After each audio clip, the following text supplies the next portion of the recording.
we've been telling you about how Germany's biggest economy, in Germany, the recovery is actually stalling. We had the business confidence coming in out of Germany from the Ifo Institute with an unexpected drop, actually. It was a bit of a downer for the market. It was the first time in 11 months. And also, over at the other side of the channel, in Britain, the pound has fallen after the Bank of England governor hinted before the Parliament its asset purchasing program may have to restart again. Well, now here in the studio in London to discuss all that with me is James Nixon, Chief European Economist at Societe Generale. Good to have you here, as always. Let's start with Germany. We've just been talking in the break a little bit. You're much more positive on Germany than on the UK. Why is that, despite the drop in the business confidence? Well, the thing about the Ifo, I think, is today's reading was largely influenced by the retail sector, and that's a weather effect. I think for a better reading of what's happening in Germany, you've got to look at last week's PMI, which was really through the roof. And what that's telling you is that of all the European economies, Germany is the one best placed to benefit from the pickup in world trade and the euro's depreciation. And we're actually, we're pretty upbeat on the prospects for Germany in that environment. You just said the euro's depreciation, while some are out there complaining, oh, Greece, the story around Greece and sovereign debt default, so bad for the euro. But actually, we can say thank you because it's going to boost exports, and they're still the main drivers of the European economy, of the German economy.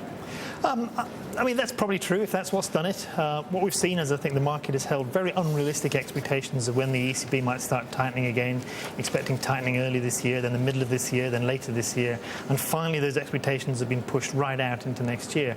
And that has finally allowed the euro to start falling back against the dollar. And that is much needed in the current environment. Still, business confidence is still weighed down in Germany by a few issues. And one of them, for example, still the recovery is not quite as fragile in the UK, but it's still a recovery, a tender one. I think, I mean, yes. Let's, if we, for example, look at consumers and unemployment rates, that sort. And indeed, I mean, what we're seeing is that it is still going to be very much a sort of a classic German-style recession. So it's the export sector that leads. Finally, that leads to better job prospects, and finally, that leads to an increase in investment. And that process is going to be extraordinarily protracted. It's going to be 2 years before we start to see job gains in Germany. So yes, I mean, in that environment, the consumers are going to be, let's say, pretty ambivalent for a long period of time. So what do those numbers tell us about growth, particularly because we'll have the latest GDP revisions for the fourth quarter? And it was a bit of a negative surprise that there was no growth at all, apparently, in the fourth quarter. It was a surprise in the sense that we knew inventories were probably coming back, and we really had been expecting an enormous boost from net trade as German exports had picked up. So it's not impossible that those numbers might be revised up a fraction. But I think the real story for the fourth quarter is probably that we did see this big turnaround in headline inflation, and that's really squeezed consumers' purchasing power. So what really seems to have taken the hit is basically consumption. Talking about taking a hit, what about the UK? Well, the UK, I mean, it's very difficult to find any positives about the UK. Obviously, we saw Mervyn King today, and we had the inflation report. I think, you know, what we've seen from the Bank of England is a much more downbeat assessment of the prospect for the UK economy, and that's probably about right.